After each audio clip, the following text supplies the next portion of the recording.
Əl-Qələm, Qələm surəsi. Mərhəmətli və rəhimli Allahın adı ilə. Nun, and olsun qələmə və qələmə alınanlara. Məhz Rəbbinin mərhəmətinə görə sən dəli deyilsən. Şübhəsiz ki, sənin üçün tükənməz bir mükafat hazırlanmışdır. Həqiqətən də sən böyük əxlaq sahibisən. Sən də görəcəksən, onlar da hansınızın dəli olduğunu.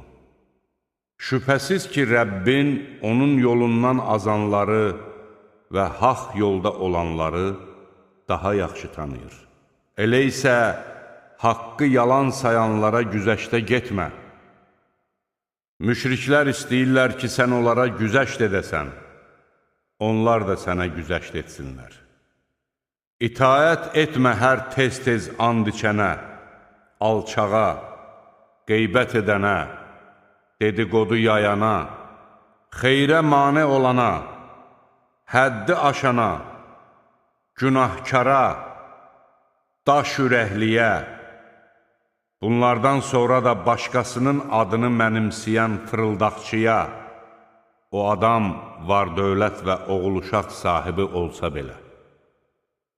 Ayələrimiz ona oxunduğu zaman, bu keçmişdəkilərin əsatirlərindəndir deyər. Biz onun burnuna damğa vuracağıq. Həqiqətən biz bağ sahiblərini sınağa çəkdiyimiz kimi, onları da sınağa çəkdik.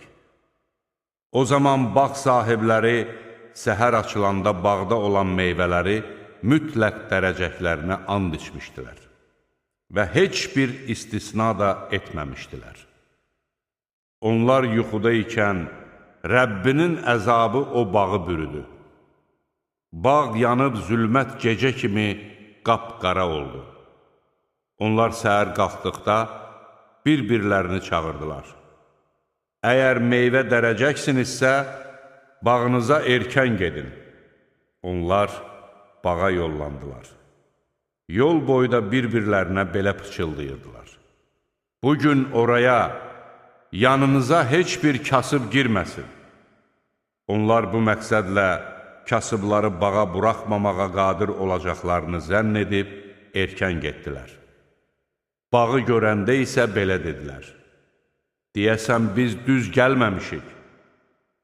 Xeyr, biz bu bağın xeyrindən məhrum olmuşuq. Onların ən insaflısı dedi.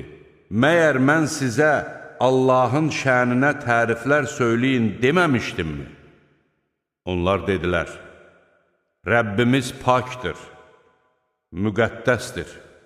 Həqiqətən də biz özümüzə zülm etmişik. Onlar dönüb, bir-birlərini qınamağa başladılar və dedilər, vay halımıza, biz həddi aşanlarıq. Ola bilsin ki, Rəbbimiz bizə bu bağın əvəzinə ondan daha yaxşısını versin. Əlbəttə, biz Rəbbimizə yönəlirik. Dünyadakı əzab belədir. Axirət əzabı isə daha böyükdür. Kaş biləydilər. Şübhəsiz ki, müttəqilər üçün Rəbbin dərgahında nəyin bağları hazırlanmışdır. Biz heç müsəlmanları günahkarlara tay tutarıqmı? Sizə nə olub? Necə hökm verirsiniz?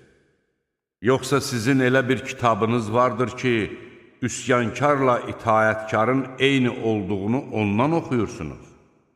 Ya da onda bəyəndiyiniz hər bir şeyin sizin olacağı yazılmışdır.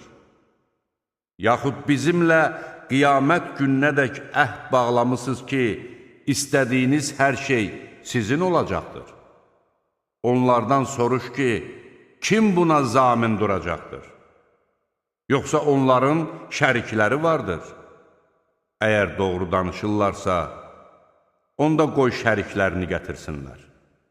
Ayağın açılacağı və onlar səcdiyə çağırılacaqları, lakin buna qadir ola bilməyəcəkləri gün, Onların baxışları yazıq görkəm alacaq, özlərini də zillət bürüyəcəkdir.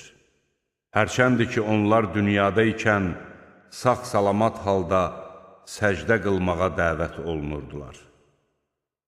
Bu sözü yalan sayanları mənim öhdəmə burax. Biz onları toğlayıb, bilmədikləri bir yöndən tədricən əzaba sürükləyirik. Hələlik mən onlara möhlət verirəm.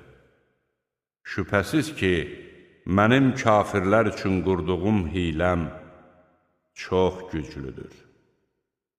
Yoxsa sən onlardan bir muzd istəyirsən və onlar da ağır bir borca düşüblər? Yoxsa qeyb onların əlindədir və onlar da ona baxıb istədiklərini yazırlar? Sən öz Rəbbinin hökmünə səbr et və balıq sahibi Yunus kimi olma. O zaman o, qəm-qüssə içində Rəbbinə dua etmişdi. Əgər Rəbbinin mərhəməti ona yetişməsəydi, o qınanmış halda heç bir bitki bitməyən boş yerə atılacaqdı.